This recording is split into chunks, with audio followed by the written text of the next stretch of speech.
They used to say that intelligence was one of the best predictors of performance in businesses. Do you know what's an even better predictor than intelligence? Even better than a predictor than intelligence is perception of intelligence. An even better predictor of actually how intelligent you actually are is how intelligent people believe you are. That's an even better predictor of your performance.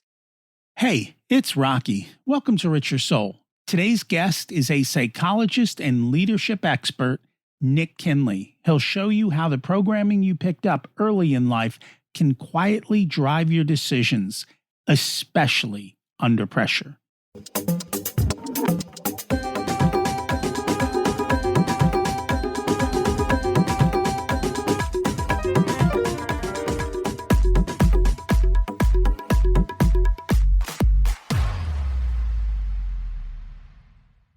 Imagine it's 12 months from now, and you've achieved your major life goals. How does it feel to be in the best shape of your life? To wake up energized, excited about the day? To have great relationships and friends who support you and propel you forward?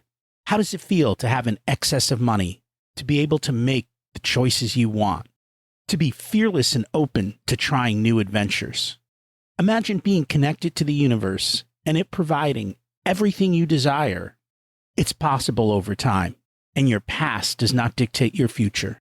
The only thing holding you back from this vision is you. It's time to take control of our thoughts and use them to our advantage. Welcome to Richer Soul, where we achieve our dreams and bring balance to health, wealth, relationships, time, and spirituality. If you have not had a chance to listen to episodes 1 through 9, I encourage you to go back and listen to the framework behind Richer Soul and how to create the life of your dreams. You can also find all the show notes for this episode at richersoul.com. If you've ever wondered why smart, capable people keep repeating the same patterns at work, with money, or in leadership, today's episode's for you. My guest is Nik Kinley, a psychologist and author who studies what really drives behavior when life gets busy and stressful.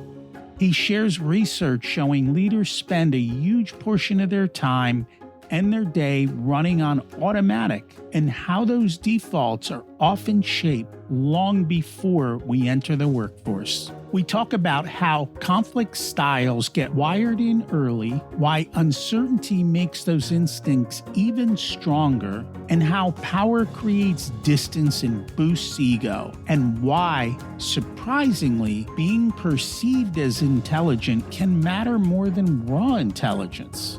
Nik gives us practical ways to reopen honest information flow so you don't drift into average over time. Let's meet Nik and see how it's done. Welcome to Richer Soul, Nik Kinley. It's great to have you join us today. Great to be here, Rocky. Thanks so much for having me. And I'm excited to learn from you. Let's start at the beginning. What was it like when you were growing up, and how much did your family and school teach you about money? Well, I mean, obviously when I was growing up, the dinosaurs were still kind of roaming. I grew up I'm a Victorian man. So my father left before I was born. So I grew up in my mother was living with my grandparents. And that means, I mention that because that means that I grew up with my grandparents most of the time. My mother was working until I was the age of 7. And my grandparents were born in 1912. And so they themselves were the children of Victorians. And that means that I found myself getting older and I suddenly have Victorian values somewhere within me, even though my parents are kind of like the children of the 60s. And that means I'm a fairly mixed up person. I've got Victorian values kind of underlain with kind of the values of the 60s. And that's a kind of fairly messed up thing to have. So on the one hand, I've got these fairly conservative kind of values around saving, around having kind of being risk averse. And yet, I grew up in a fairly middle class family. My grandfather was a naval architect. So that's kind of like middle class, upper middle kind of class for that kind of time. We came from a very relatively well-off kind of family. But then I was a very unhappy child. I rebelled. I left home. I self-funded through university, so I didn't have money. I had debt. And so in my late teens and early 20s, my relationship with money was one of debt. And that was my very early relationship. There was almost a relationship of shame with money and of struggle with money. And so I think I've always been very sensitive to actually wanting to be, and that reinforced my concern for wanting to have security with money and being quite risk averse with money and wanting to have quite a strong, secure bed with it. And I've taken that forwards in terms of how I've then wanted to create an environment for my family where I've wanted to make sure that I've never taken very strong risks with my family in terms of wanting to make sure that they are, there's always quite a strong, secure base for them. And I've never taken significant financial risk with whatever capital that we've got for the family. So it was only once that maybe I've got, more towards my more senior years and, the mortgage has been paid off and, we've then actually got kind of like a bit of cash left over that we've gone, okay, maybe, you know what, I'm going to invest some of that and, let's see what we can do with that and we can see if we can make that work. And I've always been actually, therefore, you might call it quite old-fashioned, quite kind of risk-averse in making that money work for me. Yeah, that's probably the way you might say that my relationship with money, if that kind of answers it. It does. It's interesting. I've been to England many times, even from childhood. And I think my relatives must have been Victorian because they would eat their toast with a fork and knife. And, Americans just don't do that. I'm wondering, though, how much of these behaviors are more so cultural or how much of them were because of the family values? Is the country more like that? Because different countries have their own cultures around money. Yeah, so we're certainly not. So, I mean, one of the, I think the first time I went to Turkey and I just discovered that everyone, and I do mean everyone, kind of trades currency. You're in the cab on the way from the airport and the cab driver's there and he's on his phone and he's got his currency trading app. And while he's driving you to the hotel, he's busy, kind of trying to make an extra little whatever, and it's just what they do, right? It's like a national pastime in a way that just we would never do in the UK, even if we had access to that app. I think so. Yes, some of it is cultural. I think there's always been a degree to which share trading has been viewed as has always had a slight reputation of gambling and has had a slight negative connotation and has been, there's been a degree of, are you being irresponsible to invest in shares, which in a way is quite ironic because, I mean, you might be viewed as, there might be a slight undercurrent of you're slightly irresponsible to invest in shares, but you're not irresponsible to have a credit card, which just from a sheer kind of financial economic point of view, you might argue that one is potentially more harmful than the other. You're right. It is weirdly, I do think there is something weirdly more cultural going on with it. But I just think from my own personal psychology, I do think it was reinforced by some of those deeper Victorian values, plus the fact that I grew up with debt and therefore I really did not like that experience.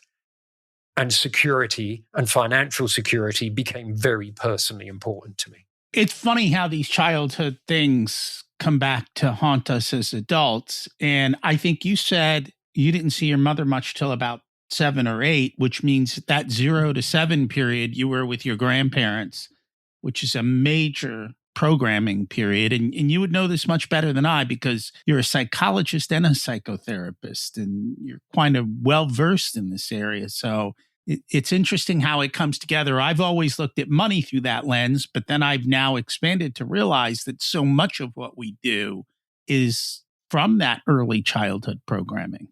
So over the last kind of 15 years, much to my wife's dismay, I've written kind of 9 books. I've kind of done a research program in combination with a colleague from over an IMD business school in Lausanne, which led to these. And what we do is we go off and we go off to the academic research, and we try and pile through all the academic research, probably looking at about 1,000 papers per book. That I'm actually only 21 years old. That's why I've got this gray hair. And we try and kind of condense it into something that's intelligible and try and make sense of it and put it into a book that actually kind of is reasonable. And then we try and come up with a how-to. So what does that actually mean, and what on earth do we do about it? And the book before last was, the subtitle of it was called Rewriting Your Leadership Code, which is probably a bad title, but the subtitle was How Your Childhood Makes You the Leader You Are and What You Can Do About It. And what we had to look at was actually, the reason that we did it was we kept running these leadership programs, and leaders would keep coming back to us and saying, well, yeah, I keep learning this on this leadership program. And you know what? I keep going back to work, and I end up doing the same old things. And what I've learned on these programs just goes, it's like it goes in one ear and it goes out the other one. It just makes no difference. I keep going back and I'm doing the same old things. And why is it? And what we discovered is we did a bit of research, and we said to leaders, how much of your day is spent running on automatic? And on average, leaders came out with this figure, which was 72% of their day was spent running on automatics. That's without time, from running from meeting to meeting, without time to think things through. And I think that's an underestimate. I think it's an underestimate, right? And so that's without time. So they're just going in, whoomph, just no time to be thoughtful. And that's completely different from this picture that you get when leaders attend these wonderful education programs, and you get this beautiful picture in HBR of the thoughtful leader, right? The at poise. Here I am, the wonderful, thoughtful, deliberate, consciously mindful leader, right? All of that goes out the window, right? And what happens is you end up relying on your instincts. You end up doing what comes naturally, right? And sometimes that works. Sometimes what you're doing is based on relatively recent experience, right? What you learned from your last boss, what you learned on your last job, what you've learned from the last 10, 15 years, right? And sometimes it really works, and it works well. And sometimes it's based on what lies deeper. And we had a look, and we went back, and we found that there were 3 areas of functioning that are based on things much further back. And I'm talking really farther back. For example, right? And some of it before you're even born. For example, if you take the degree to which you express your emotions, right? So the psychologist will call it self-regulation. So whether you're someone who kind of locks it all up and a poker player, right? Or whether you're someone who everyone can read, right? That, and there's been study after study after study done, on average, and I do mean on average, they reckon is somewhere between 60 to 70% genetically inherited. When you say genetic, but when you say genetically inherited, is it like coded into DNA, like we have a gene for this, or is it more combination of genes? Or is it more that your parents and your great grandparents and whatever lived through certain times and behaved certain ways, and that behavior is being more epigenetics than genetics? No, so that is sheer DNA. That's before we even get onto the epigenetics. That is sheer DNA. So just even think about that on a parental point of view. If you've got kids, right? This is, if you've got kids, you've got a young baby, and you've got a young baby that's either cries all the time or is unresponsive. As a parent, you often think that's down to you, right? So either your baby doesn't smile a lot or cries a lot. You often think that's down to you. Well, you know what? 60, 70% of that isn't down to you whatsoever. That's just down to sheer genetics. Well, isn't genetics you? Yeah, but it might be your grandparents, or it might be your parents, or it might be your partner, and it might be your partner's parents, right? And you know what? That's quite a sobering thought, when it's quite a leveler. So, but then there's the other part of it, and you've just picked up on that as well. So let's take, for example, how we respond. This is something that every leader faces. How we deal with conflict, right? How we deal with conflict tends to be settled into us before we even enter school, let alone how we enter a workplace, right? And how you deal with conflict can be broadly, very broadly divided into one of 3 groups, right? One of 3 kind of basic stances, right? people either try to smooth it all over. Hey, Rocky, I'm really sorry, Rocky. It's fine. It's fine. It'll be fine, right? Or they pull away, right? And they sit back and they observe it, right? And sometimes that can be cool because they'd be the objective one who try and sort it out. Or they go in swinging, right? And typically you can divide people into one of those three camps. And it doesn't, and sometimes you might do one of all three, but we've all got a default style that we'll do, that naturally will lean into more than one of the other three. We've all got it there. And that is actually tends to be based on the family environment that we grew up in, what we observed, and actually the behavior of our parents towards each other as much as how they behave towards us. And there's kind of like your family generational behaviors. And they've probably got that from their parents.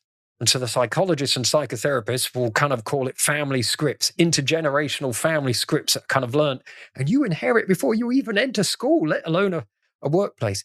And these kind of things all kind of get, and anyway, so we found out the information that you focus in on. So the types of things you focus in on. So whether your attitude to risk, whether you are optimistic, pessimistic, whether you prefer positive people or more critical people, right? So the types of things that you focus in on, the way that you manage your emotions and your approach to certain social situations, such as conflict, your attitudes to authority, those sorts of things. These three broad categories of things, they're all affected by childhood behaviors. And these sorts of things come out in moments of either pressure or uncertainty. You're far more likely to be drawn out to rely on these instinctive, unconscious behaviors when you don't have time to think. And evolutionary-wise, they work pretty well because you know what? When you're facing, and I'm sorry, I'm going to annoy people, some people now, because when you're facing a T-Rex, or they're pretty good, reliable things, right? Because just survival-wise, they're good. And I'm sorry, those people who know that we were never on the Earth at the same time as dinosaurs. But just from sheer survival-wise, right? They're there for good reasons. But the problem is in a workplace, every single time that you rely on those instincts, you're effectively gambling. And sometimes they'll work and sometimes they won't. And because you aren't using them consciously, you're not kind of using them thoughtfully, you're just going, roll the dice. What determines if they work or don't work? Or is it how the other people are made up? Yep. The people you're working with, the context you're in. And the real killer here, the absolutely wonderful thing, the really, really terrible thing is, if they don't work, you probably won't even know it. Because the thing is that most leaders don't fail, right? Most leaders don't explode in a ball of flames. Most leaders just become average. Most leaders die the death of 1,000 cuts. Most leaders slowly decay into average, right? We make small mistakes. We become suboptimal. That's what happens every time you gamble on one of these things and it's not quite the right response. Well, a small mistake happens, right? It's not quite the right thing. And it just slowly over time, these small mistakes accrue and it gradually hits your performance. And each time you won't notice it. But you know what? Over a month, over a year, over 5 years, this stuff accrues and it will hit you and you become less. So that sounds like the Peter principle, where you are promoted to your level of incompetence. Or maybe and in the sense of you just stay at your own level and you can become incompetent, right? Or you become... You could be, but the point is you hit a point where you are no longer productive, so to speak. You're no longer promotable or whatever a lot of the words work that I do. So a good part of the work that I do these days is, so I work as a leadership assessor, consultant and coach, but a good part of the work that I do is assessment. And part of the reason why, and I'm old enough and I'm lucky enough that I only really work with CEOs and C-suite these days. And I've got a very circuitous background. I kind of worked in prisons. I've worked with politicians. I've worked with royalty. I've worked with kids. I'm lucky, right? But I get employed not necessarily to find out which people are going to fail, right? Because by the time I get to see people, I mean, most companies, and I do a lot of work with private equity companies, they've seen enough people to know which ones are going to explode and fail. What they use people like me for is to try and figure out down the line, 6, 9 months, 18 months down the line, where are these small mistakes going to accrue? Which are the ones who are going to accrue these small mistakes and going to become average? Because I think that's the bigger risk for many leaders these days, especially because the world around us, I think, is becoming more uncertain, more kind of, because uncertainty makes all of these risks more likely. Because what uncertainty does to people is it makes them more aware of threat. It makes their brains more aware of threat. And when our brains become more aware of threat, we become more aware of potential negative things in the environment. So we become more risk averse. We become more cautious. We become slightly, and in decision making, the cognitive load on our brains becomes greater. So we have relatively less time in decision making to give each piece of information. The cognitive load on us is greater, and therefore we rely even more on our instincts. Uncertainty is a really bad environment in which to bring out the best in people. And you said that's increasing at the moment. Is there a driver behind that, or is it just the natural rhythm of life? Or what is causing the increased uncertainty, the less time to get stuff done? Is it just the way we've evolved as a society? So if you wind the clock back 10, 15 years ago, everyone was saying VUCA, right? Volatility, yes. Uncertainty, whatever, right?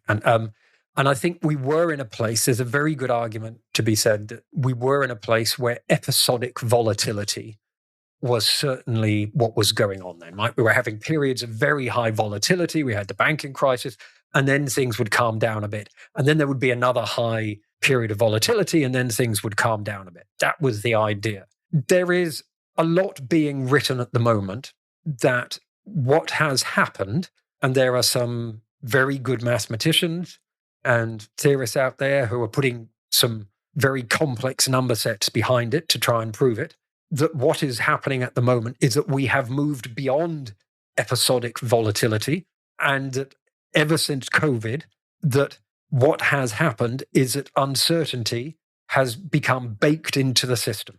The uncertainty has become structural because we've just been hit by too many things. It's just one thing after another. And certain political leaders have reinforced that. And it has just been one thing after another thing, after another thing, after another thing. And the old world order has just broken down in such a way that actually the economic environment is such now that it has just become unpredictable. And we don't have any periods of relative rest at the moment, of relative stability.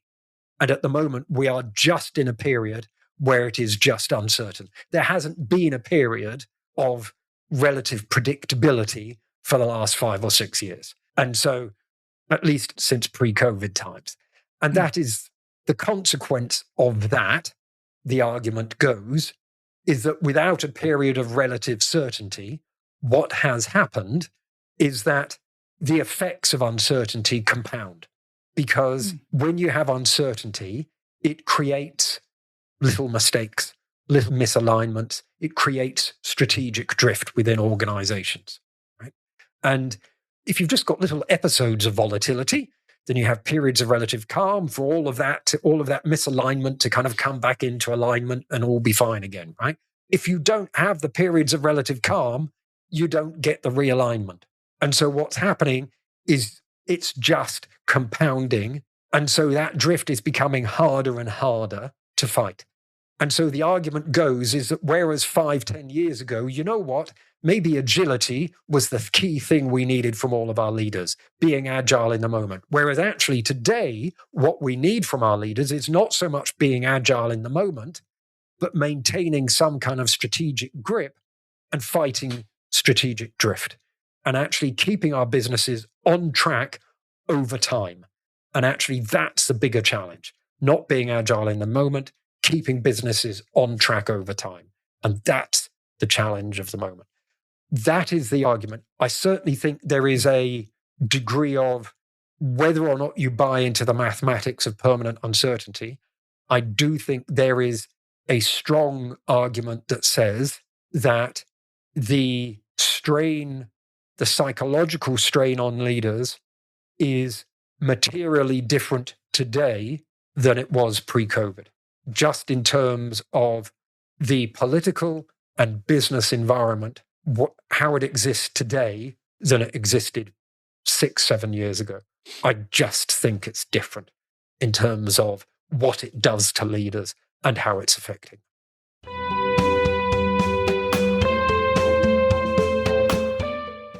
This episode of Richer Soul is sponsored by the Profit Answer Man podcast.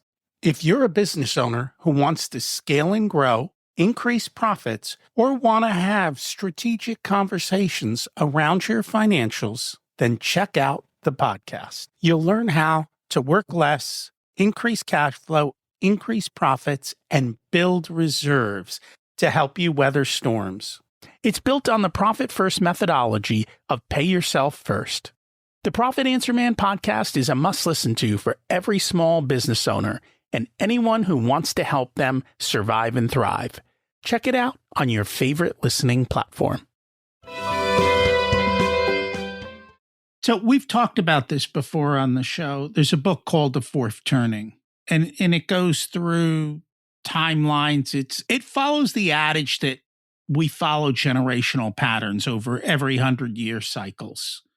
And so I'm just wondering if you've seen anything or heard anything that, you know what, this is a cycle and we are in the cycle versus this is new territory and we're not used to it. And I guess people have to look at life through cycles to have that type of a thesis. Yeah.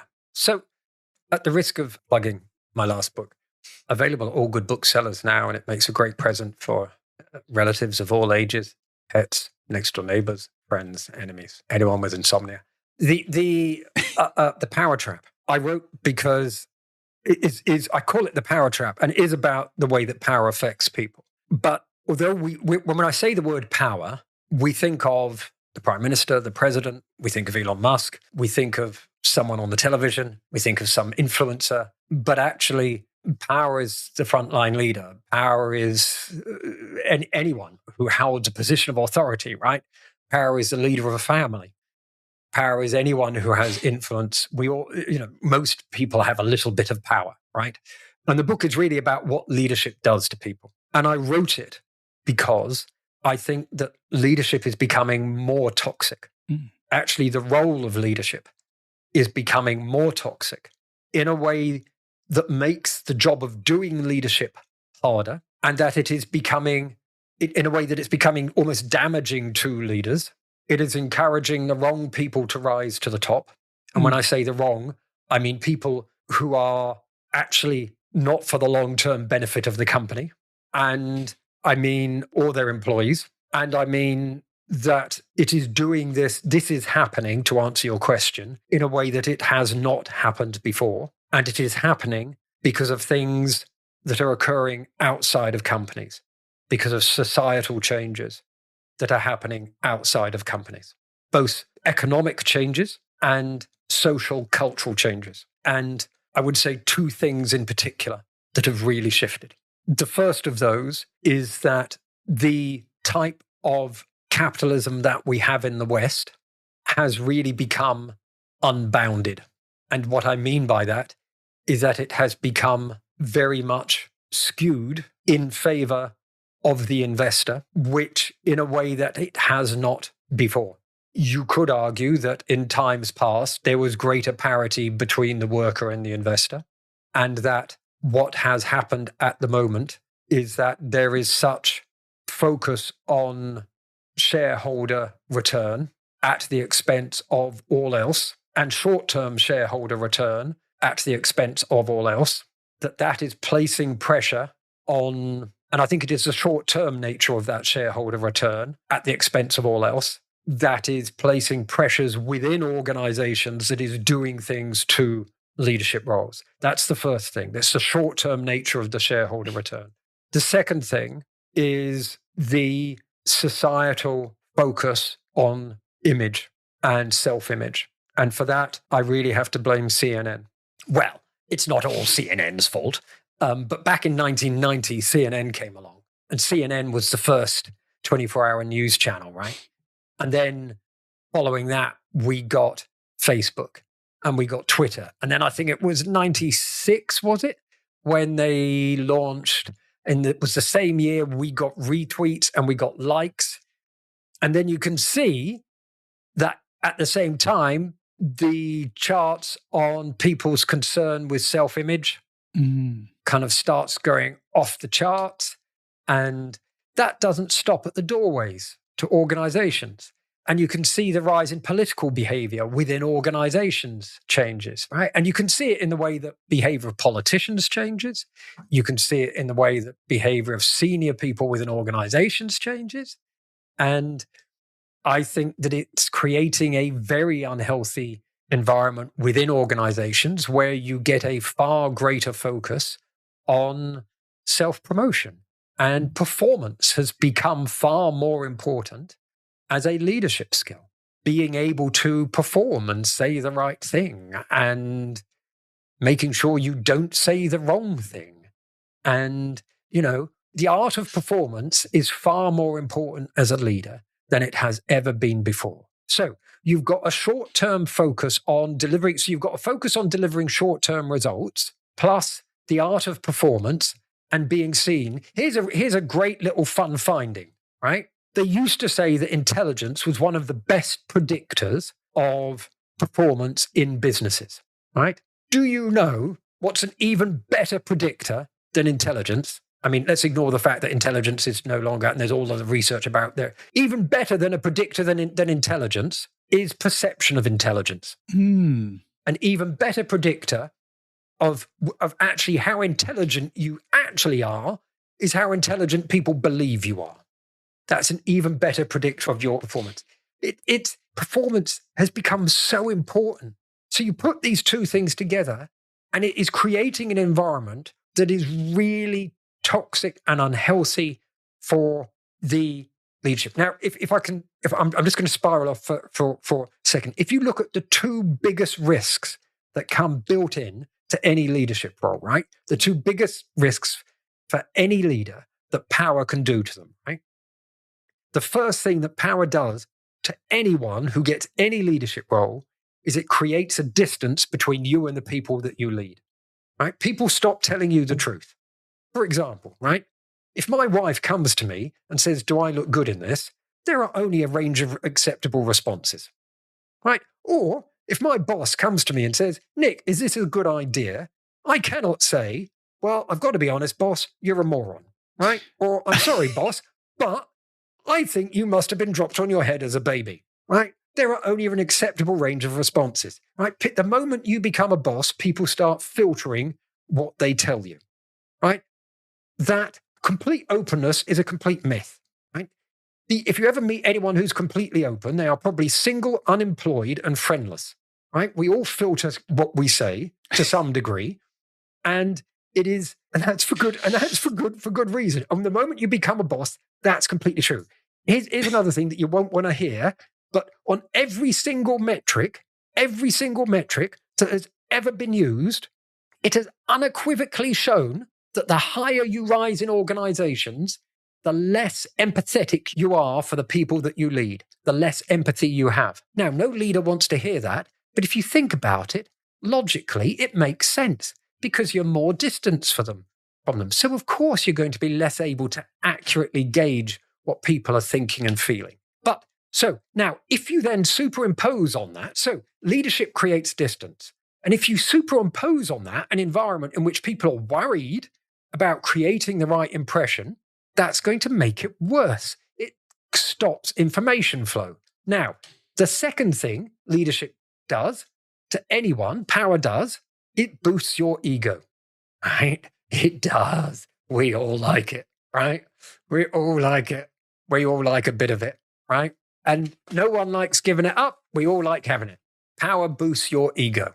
And it's just study after study shows it, right? And again, if you then put onto that an environment in which people are more performing, in which ingratiation is more likely to happen, in which people are more likely to kind of shower you with praise because it's all part of the performance, that's more likely to boost your ego, more likely to make you overconfident, right? It's going to make it worse. You are creating an environment in which the effects of power on leaders are going to be more toxic and worse.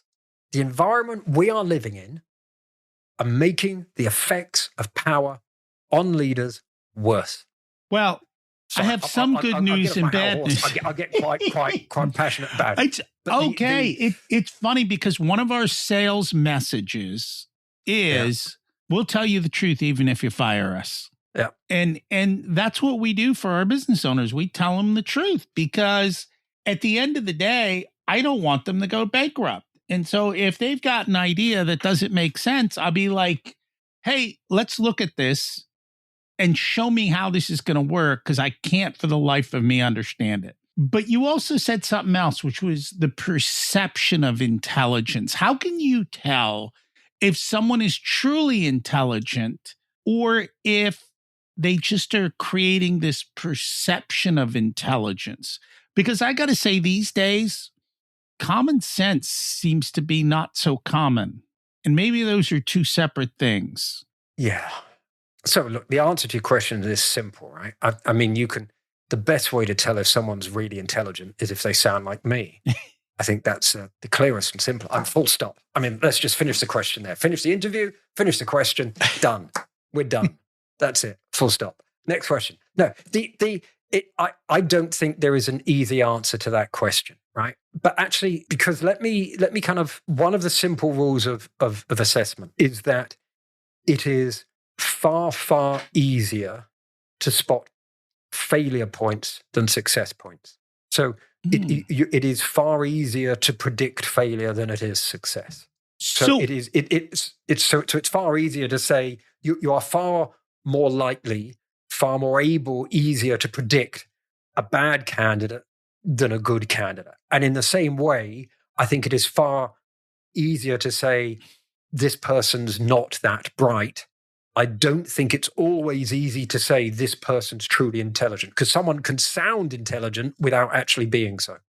So what are those items that you look at to determine failure points? What is it that you're looking at that will give you those signals? So I do not assess whether people are good leaders. Okay. And I don't think we should because I think the question is meaningless. What I do is I assess whether people can do a particular leadership role in a particular environment at a particular time. So let's say, for example, just yesterday, I was asked by a private equity company to assess a CEO for them. They're looking at for a particular company. It's a company that I've assessed leaders for them before, so I know the company, but I sit down with a private equity company and they say, look, this is the investment thesis. This is what we really need them to do. This is the investment partner we need them to work with. This is the leadership team that they've got. This is it's a buy and build situation, right? So we know that this is what we're going to have to get them to do. This is the people that they're going to have to work with. These are kind of some of the stakeholders. These are kind of some of the owners. And that is the situation. And what I always do is I say, okay, so tell me what's not in the job description, right? Tell me what you'd never tell anyone, right? Tell me what you'd never put on a piece of paper, because that's what you really wanted. That's where the failure points normally lurk, right? In the things that you'd never publicly say. So tell me those things. And then I'll go off and I look at the individual and we use psychometrics and interviews and all the normal stuff, but you try and interpret the data that you see relative to those points that they're looking for. So that's what I mean. I would never assess whether someone's a good leader. What you're looking for is how will they do in those particular tasks? And, do they fit? And that's a very different question from, do they fit? Because I think the question, is someone a good leader, is more or less meaningless. Because it's like, for what, right? Which is why you could take someone like Elon, who clearly has been absolutely brilliant at some things and move him into certain contexts and certain roles and certain situations. And you know what? He's not going to do so well. No. Because, if no one's going to be great at everything. Well, except and me, that's of a course, 'cause mistake we've already people established make. that I'm brilliant. People make the mistake of they think somebody is good at one thing, so they're good at everything. Yeah. And that is truly not the case. No. It took me a long time to realize that and to say, well, if you look at Elon, and I don't know him enough, but I don't know that he's a great father. I do know he's a good fighter because that's how he grew up. He's willing to break things. And he's okay with things getting broken. And he has his attitude is if we didn't break enough, we didn't try hard enough. And so I know if I need to send him into a role, he needs to go in that kind of a role, not a role where we have to be cautious, because that word doesn't exist in his vocabulary. Yeah. So so send him into a place where it's okay to break stuff. And if it's not okay to break stuff, maybe don't send him in there, right? Don't send him in there. No. And he's actually the one who's going to probably tell you the truth, right? Whether you like it or not. Well, unless it's about him. Unless it's about, that's everybody, right? Well, it's some more so than others. Look, I think that the point is we're in an environment that we tend to think of this kind of, I wrote a piece in paper recently that we kind of, I think we live too much in a Marvel world, right? Where we're waiting for the next great leader to come along. And partially, we can see that in our politics, right? That we kind of vote for the next great leader, right? Let's have the next great hero come along. And actually, it's the systems that we probably need to change. And it's the same with organizations, that we look for the next great CEO, or, a team's not quite right, so let's get rid of that leader and let's bring in the next leader. And maybe the system around the team isn't right, or maybe the structure's not right, but we kind of think that a leader's been great in this previous job, so he's going to be great in this job because he's a great leader, right? And you know what? There's a headhunter over there who says he's a great leader. And it's, he may be a great person. He may be a good person, but that's different from can he do this role? And what's going to happen to him over time, right? What's going to happen over in 6 months, 9 months, 12 months? We can all probably guess what's going to happen in that honeymoon period. But, to me, the meat of it is really what happens to him over, after that honeymoon period is over. How quickly do they become average? Well, most leaders, especially in S&P 500 companies, aren't there for a very long time. How do we keep empathy as we grow, not growing as a leader, but growing, meaning you're put into higher and higher positions? How do you, as you step up as a leader, not let go of that empathy? So I think it's really simple and really, really impossible at the same time, right? I think it's about being curious. I think it's about asking questions. And I think it is about, it's about keeping. So first of all, let's think about what do you mean by empathy? Because when we talk about empathy, I think sometimes we mean classical kind of traditional empathy, which is when someone walks into the room, do you intuitively know what they are feeling? Do you feel what they are feeling? That is the traditional literature view of empathy. And that has a role in business. It can be useful, right? It can be useful in managing people, and it can be useful politically in terms of knowing what someone is feeling when they walk into the room. But also equally useful, and what I was talking about earlier, is this idea of information flow, of closing the gap between you and the people around you, and making sure that that information is flowing to you and that people are talking to you. And I think that is a challenge that when you are a leader. And that is about asking questions. That is about just keeping that door open, about just continually asking people. Just get people talking. What do you think? What do you think, Rocky? What do you think? Hey, Rocky, you're the expert. What do you think? Just, what do you think? What do you think, Rocky? What do you think? Get out of your office. Just, what do you think? And just, I don't know. Listen. There are a million and one ways to do it. The book before the last one was called Leadership OS, Leadership Operating System. Another plug. There's about 40 different techniques in there for how you can do it. Tell you what, here's one of my favorite ones I read recently, right? Really recent bit of research, only come out in the last year. There's a bit of research. How it all started was they did a bit of research having a look at how CEOs created confidence in boards through the way that they speak. And they found that the CEOs who sound super sure, this is the way the world is, created less confidence in their boards than the CEOs who went, well, we think that it might be like this. So we're going to do this just in case it doesn't happen, right? They found that the CEOs who went, well, we might be, right, actually created more confidence because they sounded, they were a bit less certain. So the researchers thought, man, that's interesting. Tell you what, let's try this out lower down in the organization. So they went out to middle managers and they said to these middle managers, we want you to try this with your teams. And so here's a little script for you to follow. And with your teams, we want you to start saying things like, I'm 60% certain this might happen. These are the reasons it might happen. If it doesn't, this is what we're going to do, right? I'm 80% sure, I'm 20% sure, and this is what we're going to do if it does, and this is what we're going to do if it doesn't, right? But so they got managers to talk in terms of percentages, in terms of certainty and uncertainty, right? And then what they discovered in terms of how teams responded is that team members were more likely to voice uncertainty in response. So team members were more likely to turn around and go, do you know what, boss? I'm not quite too sure about this. That sounds like... Go on. That sounds like vulnerability. When you're vulnerable, other people are vulnerable. It's the same thing. When you're uncertain, other people are uncertain. So it was a really cool finding because I think that as leaders, we think we have to sound certain, right? But I think there's a difference between clarity and certainty, right? We can be clear. We don't have to be certain to be clear, right? I think we can be clear without necessarily sounding certain, right? So the great payoff to this is that people are more likely to say, do you know what, there's a chance this might go wrong.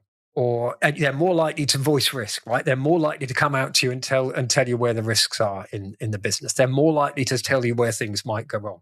So, yeah, speak in terms of uncertainty. Speak in terms of there's percentage chance of this, percentage chance of that. See what happens in your team. Give it a go.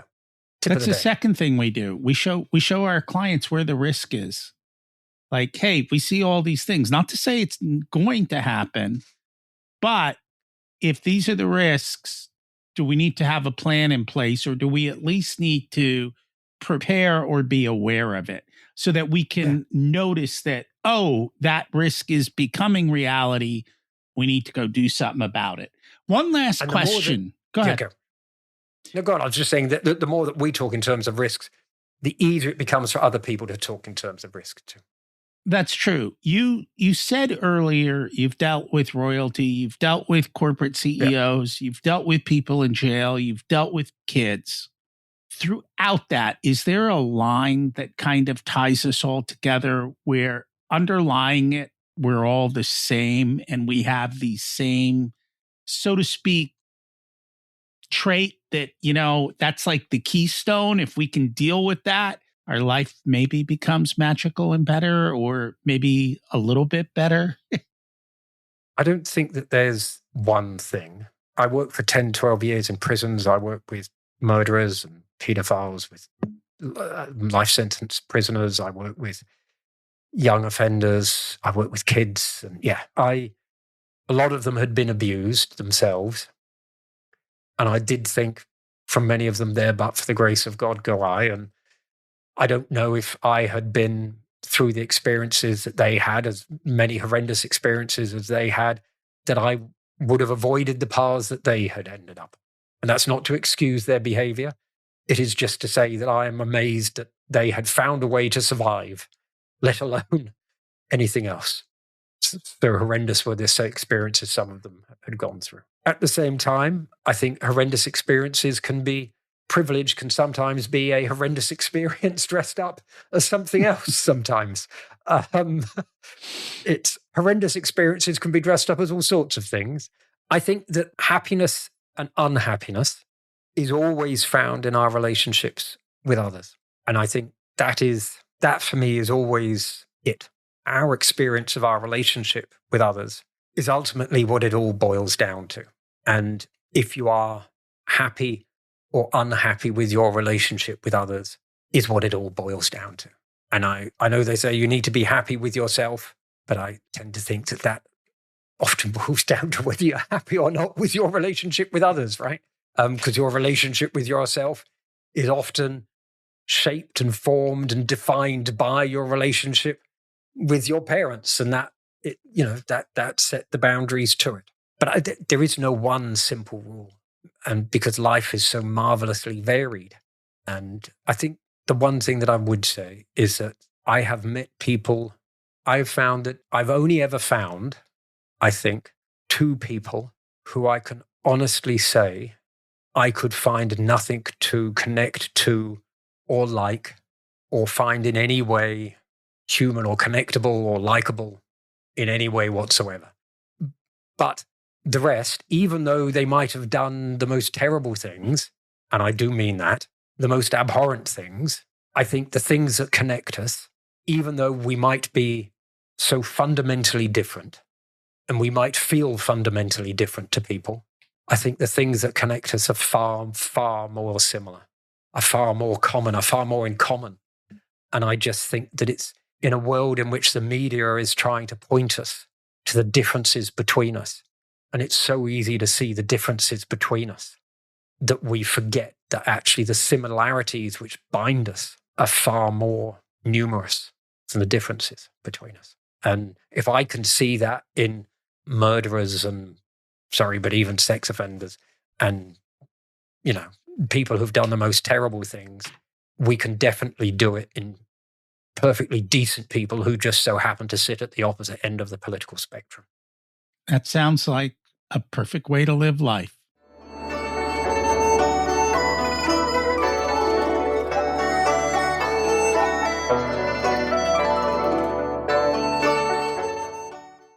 It's time to learn the secrets of life. What's one truth about success you wish more people understood? Anyone can get it. It's achievable. And I think a lot of people limit themselves from success because they don't believe they can get it. And that's really what it comes down to. What did you learn later in life that you wished you would have learned sooner? I have more to learn from others than I realize. I saw a little laugh in there, so there wasn't a I thought you were going to say something like, yes, dear, because I know how well you and your wife get along. You've dealt with people of all ages. If you were to give an 18-year-old one specific piece of wisdom, what would it be? Do exactly what's being asked of you and then do more. At 18, I don't want to do what's asked of me in certain situations. And I guess it depends on what it is that I'm being asked to do. Yeah, sorry, I meant at work. Yeah. If you're at work, do what's being asked of you. and then a little more. Yeah, at work, when you do more, they saddle you with even more, and then you become the person who does everything. So you got to learn how to. Yeah, I guess what I meant is that I see people at work. They do the least. Yeah, I think these days, you just, so first of all, you just need to get it right. So actually just figure out what it is people want from you and do that thing, and then make sure you do the extra little bit. You figure out what's the cherry on top and then give them 2 of it. It's not that hard. If people would like to learn more about you and your numerous books, how can they do that? Well, there is General Divinity, and I'm sure there's something. Or you can look me up on LinkedIn, or you can find me at nikkinley.com. Yeah, or there's LinkedIn, or I've got a Substack, which is Substack Nik Kinley or something like that. But yeah, nikkinley.com, LinkedIn, those are the places. And we'll put that on the show notes. Thank you so much for joining us today. Rocky, thanks very much for putting up with me. Nik shared that leaders spend about 72% of the day on autopilot, often driven by early life programming.